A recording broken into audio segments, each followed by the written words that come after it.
అనుదిన వాగ్దానం, daily promise.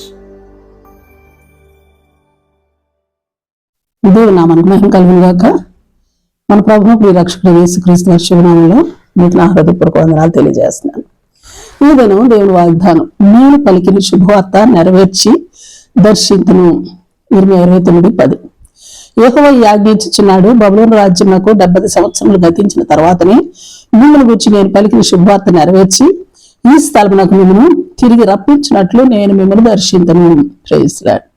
దేవుడు యెహోవా స్పష్టంగా తెలియజేసిన మాట ఏమంటే, ఆయన పలికిన శుభవార్త నెరవేర్చడానికి ఓ టైం పీరియడ్ ఉంది. ఆ టైం అయిపోవాలి, అది గతించిన తర్వాతనే అని అంటున్నారు. దేవుడు దర్శించడానికి ఓ టైం ఉంది, ఆ టైం వరకు ఆగాల్సిందే. Praise lord. అయితే 11వ వచనం, రాబో కాలమందు మనకు నిరీక్షణ కలుగునట్లుగా అవి సమాధానకరమైన ఉద్దేశంలే గాని హానికరమైనవి కావన్న సంగతిని దేవుడు ఎరిగినవాడే అన్న సంగతిని ఖండితంగా తెలియజేసి ధైర్యపరుస్తూ ఉన్నారు. 12వ వచనం, మీ మొర్ర, మీ ప్రార్థన, మీ మనవి నేను ఆలకిస్తానే అని అంటున్నారు ప్రభు. 13వ వచనం, పూర్ణ మనసుతో నన్ను వెతకండి, నా యొద్ద విచారణ చేయండి అంటూ పిలుపునిస్తా ఉన్నారు. నన్ను నేను మీకు కనపరుచుకుంటాను, తప్పక నన్ను కనుగొంటారు మీరు అని చెప్తా ఉన్నారు ప్రభు అని యెహోవా. అయితే ఆయన పలికిన ప్రతి శుభవార్త నెరవేర్పుకును సమయం కలదు.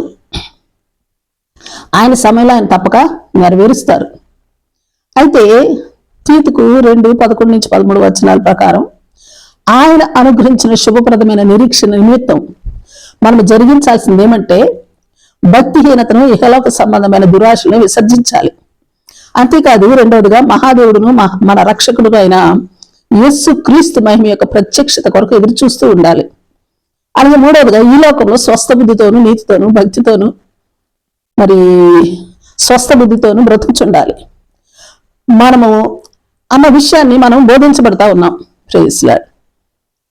కనుక ఆయన కొరకు నిరీక్షించే వారంగా, ఓపికతో నిరీక్షించేవారుగా మనం ఉండాల్సిన బాధ్యత మన మీద ఉంది. Praise Lord. ప్రార్థన చేసుకుందాం.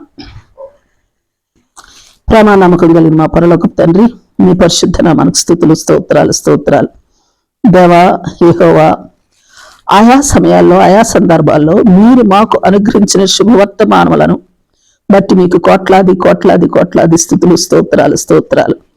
దేవా, మీ సమయం, ఆయా సమయాలను బట్టి, మీ సమయ సందర్భాలను బట్టి మేము మా మనోనేత్రాలు వెలిగించబడి వాటి కొరకు నిరీక్షణతో మమ్మల్ని మేము శుద్ధి చేసుకుంటూ ఈ లోకంలో భక్తితో, నీతితో, స్వస్థ బుద్ధితో బ్రతుకుచుండునట్లు మా అందరికి నీ కృప అనుగ్రహించమని ప్రార్థిస్తూ యేసు నామములో అడిగి వేడుకొంచున్నాం తండ్రి.